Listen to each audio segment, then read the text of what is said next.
सरकार, मेरा सबसे बड़ा भाई जिसका नाम बकबक था, कुबड़ा था।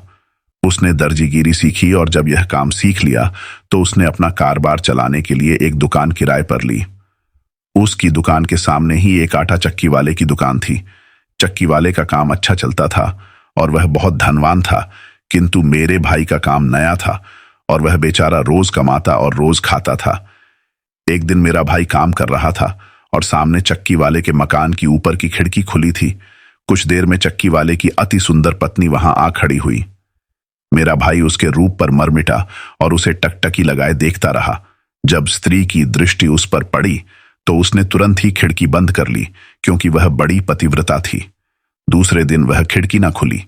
तीसरे दिन उस स्त्री ने खिड़की खोली तो फिर मेरे भाई को अपनी ओर देखता पाया। वह समझ गई कि यह आदमी मुझ पर बुरी नजर रखता है। वह इस बात पर जल गई, किंतु उसने इसे दंड देना चाहा। वह इसकी ओर देखकर मुस्कुरा दी, यह भी हंस दिया। फिर वह शर्मा कर चली गई। यह मूर्ख इससे समझा कि स्त्री मुझे चाहने लगी है। अब उस स्त्री ने अपनी योजना आरंभ की। उसने अपनी सेविका के हाथ कई गज बहुमूल्य कपड़ा दर्जी के पास भेजा कि मेरे लिए तुरंत ही अच्छा परिधान बना दे।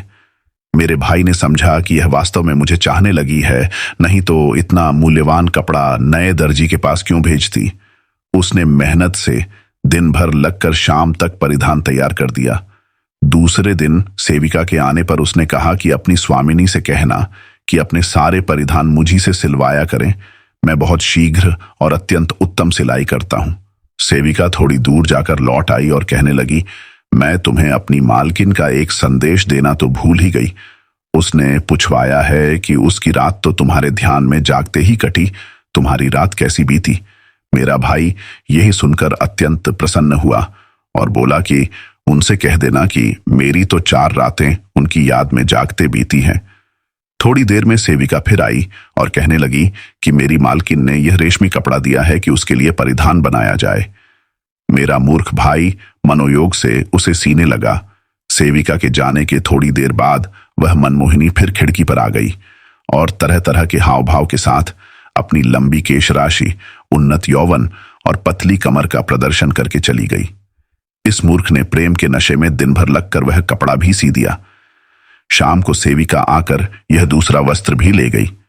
सिलाई उसने न पहले कपड़े की दी न दूसरे कपड़े की, अतएव मेरे भाई को दूसरे दिन भी भूखा ही सोना पड़ा।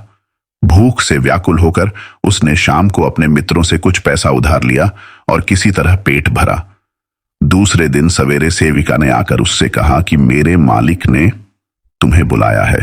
पहले तो मेरा भाई घबराया, किंतु फिर सेविका के इस कथन से आश्वस्त हो गया कि मालकिन ने मालिक को तुम्हारे से हुए वस्त्र दिखाए कि तुमने कितनी होशियारी से उसकी ठीक नाप के कपड़े बनाए हैं।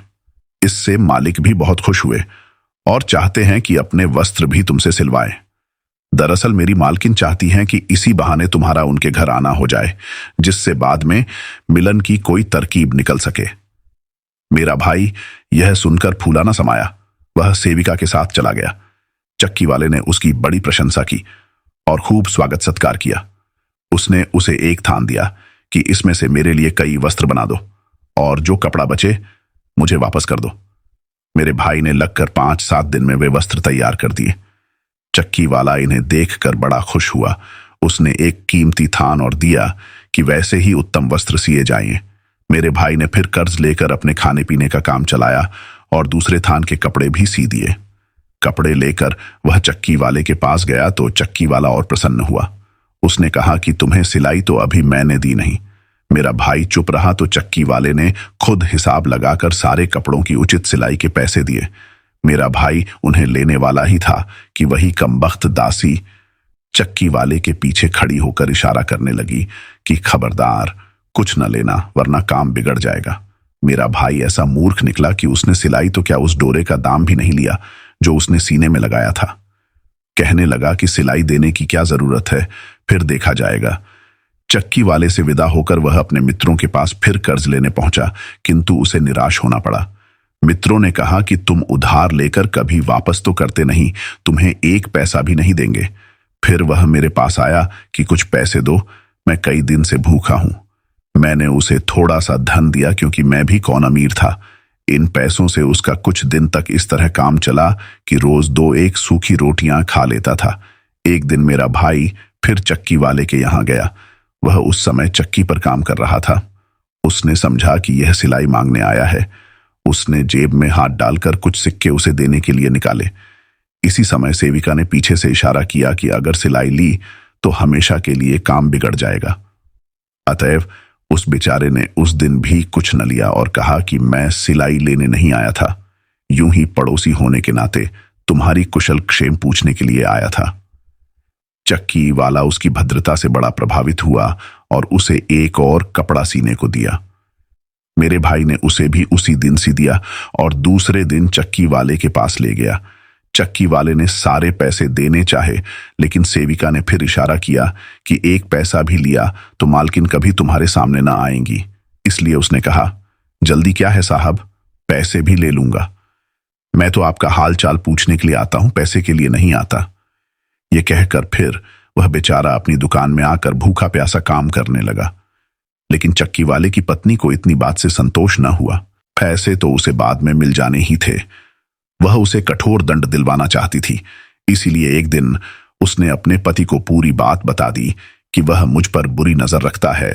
इसीलिए उसने इतने ढेर सारे कपड़े सीकर भी सिलाई नहीं ली। चक्की वाला यह सुनकर बड़ा क्रुद्ध हुआ। उसने 2-4 दिन तक सोच विचार करके मेरे भाई को अच्छी तरह दंड देने की योजना बनाई। उसने एक दिन इसे शाम के खाने पर बुलाया। खाना खाने के बाद दोनों देर तक बातें करते रहे। फिर चक्की वाले ने कहा कि अब बहुत रात बीत गई है, कहां जाओगे इस समय। यह कहकर उसे एक जगह सुला दिया। आधी रात को उसने मेरे भाई को जगाया और कहा, भाई मेरी मदद करो, नहीं तो मेरी बड़ी हानि हो जाएगी।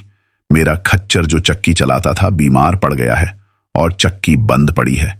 मेरे भाई ने कहा, चक्की चलवाने के लिए क्या कर सकता हूं। उसने कहा कि तुम खच्चर की जगह चक्की में बंध जाओ और उसे चारों ओर दौड़कर घुमाओ। मेरे भाई को बड़ा आश्चर्य हुआ और वह आनाकानी करने लगा, किंतु चक्की वाले ने उसे चक्की से बांध ही दिया और कहा कि तेज दौड़ो। मेरे भाई ने चलना शुरू किया तो चक्की वाले ने उसे एक चाबुक मारा। इसने पूछा, यह क्या बात है। उसने कहा कि खच्चर को मैं इसी तरह तेज चलाया करता हूं, तुम भी तेज ना चलोगे तो सारा अनाज बगैर पिसा रह जाएगा। मेरा भाई बेचारा दौड़ने लगा, लेकिन 2-4 चक्कर लगाने के बाद बेदम होकर बैठ रहा। चक्की वाले ने 10 बार चाबुक उसे मारे और उसे खूब गालियां दी, जैसी वह खच्चर को दिया करता था। मेरे भाई की सुबह तक यही दशा रही। सुबह चक्की वाला उसे वैसा ही बंधा छोड़कर अपनी स्त्री के पास यह कहने को गया कि अपने प्रेमी की दशा देख लो। इसी बीच सेविका ने आकर उसे खोला और कहा कि मुझे और मालकिन को तुम पर दया आई है, इसीलिए मैंने तुम्हें छुड़ाया है। इसने कुछ उत्तर न दिया और गिरता पड़ता अपने घर आया। इस प्रकार उसके सिर से प्रेम का भूत उतरा। खलीफा ने कहा कि आज ईद है, इस नाई को इनाम देकर विदा करो। मैंने यह कहकर विदा ली कि सारे भाइयों की बातें सुनाकर ही इनाम लूंगा।